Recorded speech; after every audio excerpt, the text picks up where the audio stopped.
एक बार चाणक्य जी जंगल में जा रहे थे। तब उन्होंने एक देखा कि एक घर है जिसमें एक बच्चा खिचड़ी खा रहा है और खिचड़ी खाते समय बच्चे का हाथ जल जाता है। तब उसकी मम्मी कहती है कि बेटा तू बिल्कुल चाणक्य के जैसा ही गधा है। चाणक्य जी को कुछ समझ में नहीं आ रहा था कि ये कहना क्या चाहती है। फिर से उसकी मम्मी कहती है कि बेटा यदि तुम इस थाली के परिध से यानी किनारे भाग से खिचड़ी खाना शुरू करता तो तुम्हारे हाथ नहीं जलते।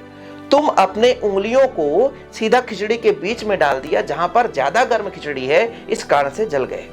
चाणक्य जी को तुरंत समझ में आ गया कि माता कहना क्या चाहती है। उन्होंने प्रणाम किया और वहां से निकल गए। फिर उन्होंने चंद्रगुप्त मौर्य की सहायता से पहले छोटे छोटे राज्यों को अपने आप में विलय किया, यानी छोटे छोटे राज्यों को पराजित किया, शांत किया, एकत्र होकर फिर बड़े से साम्राज्य मौर्य वंश की स्थापना कर दी। इससे क्या सीख मिलता है कि बच्चों जब भी आप किसी चीज को पढ़ते हैं ना तो उसके आप बेसिक पे नहीं जाते हो, डायरेक्ट आप प्रश्न पर जाते हो और वो प्रश्न आपसे याद नहीं हो पाता। यदि किसी चीज को पढ़ने से पहले उसके कंसेप्ट को आप समझ लें तो डेफिनेट कितना भी डिफिकल्ट क्वेश्चन हो वो आपसे तैयार हो जाएगा। तो जब भी आप किसी भी टॉपिक को पढ़ो तो उसके बेसिक को पहले तैयार करो, इसके बाद प्रश्न उत्तर तैयार करो।